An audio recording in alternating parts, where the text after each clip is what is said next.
All right, let's get right into it. Today, we're putting a character under the microscope, Cecil Stedman. We're going to deconstruct him using nothing but his own words from that brand new reveal trailer. Let's see what the man has to say for himself. So who is this guy really? Who is the man pulling all the strings behind the curtain? Well, whether you know the character inside and out or you're just meeting him, the trailer asks that question, and then, kind of brilliantly, it just lets Cecil answer it himself. And that's the only rule for this breakdown. No comics, no show lore, none of that. We are building this entire profile using only the exact words Cecil says in this trailer. It's a character study, pure and simple, straight from the source. And this is where he starts.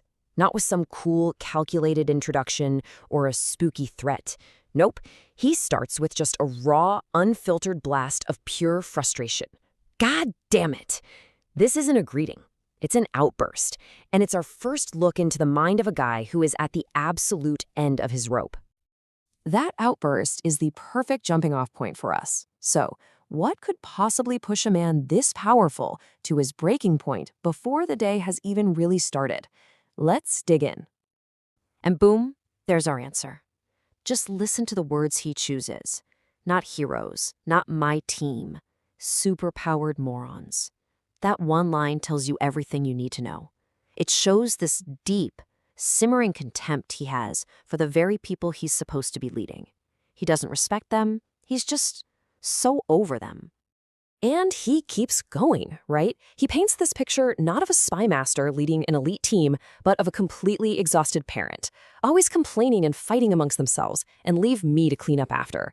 It basically frames his job as being a glorified janitor for people with godlike powers who, in his eyes, should really know better. So, here's what we figured out so far. Cecil's massive frustration, it isn't really about the bad guys. It's about his own people. He sees them as these undisciplined kids, basically, which turns his incredibly important job into this cosmic-level babysitting gig. You know, feeling like you're the only grown-up in the room. Well, that's going to shape how you see the world. It's made him deeply cynical. So now let's try and see things from his point of view. And wow, this slide just lays it all out perfectly. Look at the contrast here. On the one side, you've got this very direct, outward anger. Fuck you, Nolan. Clear target, clear enemy. But on the other side, for his actual job, it's just this passive-aggressive, self-pitying sigh. Lucky me. He absolutely hates the villains, for sure, but man, it sounds like he hates his own job even more. And hey, that feeling? It goes both ways. We hear this line from someone we never see. Fuck you, Cecil. This little moment shows you the hostility he's facing from basically every direction. This guy is not a beloved leader. He's totally isolated, probably disliked by his enemies and his own team. You know, there's actually a word for this whole attitude, and it's paternalism. It's when people in charge treat the people under them like kids, right? Restricting what they can do because supposedly it's for their own good. And Cecil, well, he hasn't just practiced this, it seems like he's perfected it. And here we go. This is it. This is the thesis statement for his entire character, and he says it with such disgust. God, they're fucking children.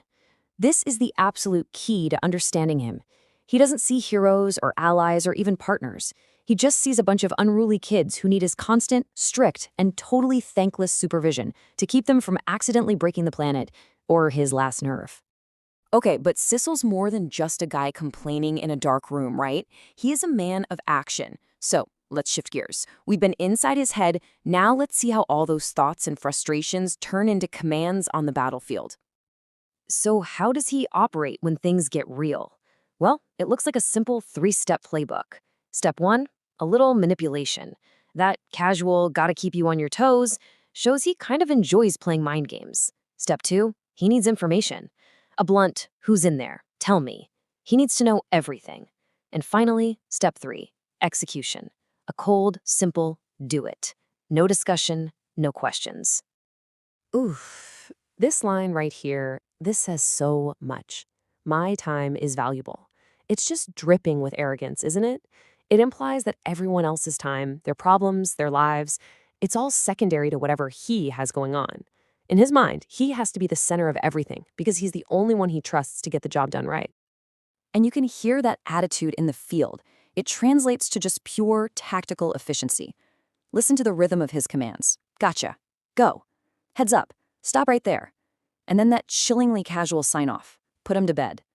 These aren't suggestions. They're these short, sharp commands. He's the chess master, and everyone else is just a piece on his board. But here's the really interesting part. Even here, right in the middle of a fight, when he's in total command mode, that core frustration, it still breaks through. For fuck's sake! It shows you that this anger, this exhaustion, it's not just a mood he's in. It's his constant state of being, whether he's sitting at a desk or trying to stop the end of the world. All right, so let's bring it all home.